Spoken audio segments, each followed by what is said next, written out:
আজকে আমরা কি শিখবো?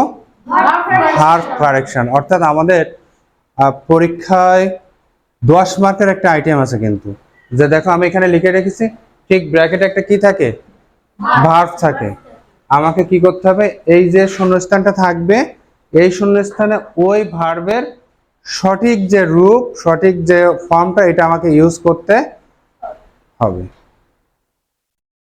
এটা এখন আমাদের ক্লাস 3, ক্লাস 4 এন্ড ক্লাস 5 তিনটে আছে। এখন খেয়াল করো, আমি এখানে লিখেছি ট্রাই, পড়া যাচ্ছে?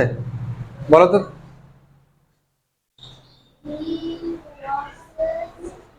না, এখানে গ্যাপ আছে।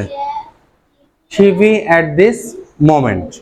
খেয়াল করো Anujit, he dash TV at this moment. এখানে ভার্ব আছে কি? ওয়াজ। WATCH, ওয়াজ। এখন থ্যাংক ইউ।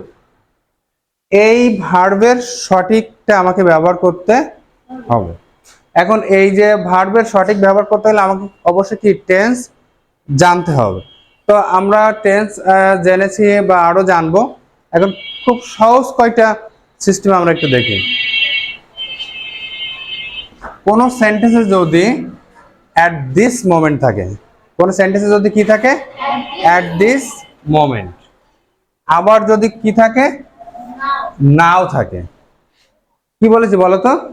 কোন সেন্টেন্সে যদি অ্যাট দিস মোমেন্ট অথবা নাও থাকে, তাহলে আমরা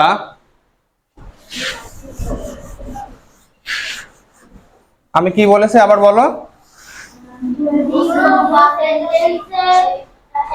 নাও অথবা অ্যাট দিস মোমেন্ট। কি বলেছে? অ্যাট দিস মোমেন্ট অথবা কি নাও। যদি এই দুইটা শব্দ থাকে, ওইখানে অ্যাট দিস মোমেন্ট আছে না, আর পরেরটা আবার কি আছে? নাও আছে না। তা এটার অর্থ হচ্ছে এক্ষুনি। এটার অর্থ কি? এক্ষুনি বা এই মুহূর্তে, এক্ষুনি বা এই মুহূর্তে। তাহলে এই মুহূর্তে যেটা, সেই কাজটা কি চলমান হয় না? এই মুহূর্তে ফ্যানটা কি করছে? আমরা কি করছি? কথা বলছি, ইংরেজি শিখছি। তো সেক্ষেত্রে আমাদের ওইখানে এম অথবা ইজ অথবা কি হয়? আর হয়। আর ওই যে ভার্বটা থাকে ওটার সঙ্গে আইএনজি যোগ হয়। ওই ভার্বের সাথে কি যোগ হয়? আইএনজি যোগ হয়। এখন খেয়াল করো, হি আছে, তাহলে ত্রয়, হির পরে কি দিব? ইজ দেব। কি দেব? He is Dev. He is. ঠিক আছে না? এবার কি বলেছি? যে ভার্বটা থাকে তার সঙ্গে কি হবে? তাহলে কি হবে? হি ইজ, তাহলে he is watching TV at this moment. Ayaan, বুঝতে পারছো ভুলটা কোথায়? তাহলে তাহলে এবার এটা লিখে নাও দ্রুত। অথবা নাও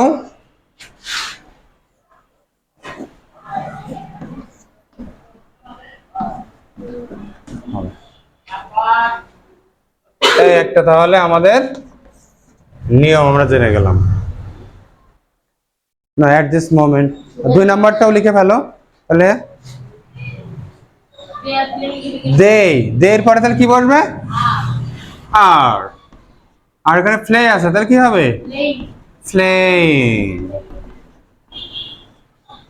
তাহলে 1 আর 2 লিখে ফেলো। নাম্বার 3,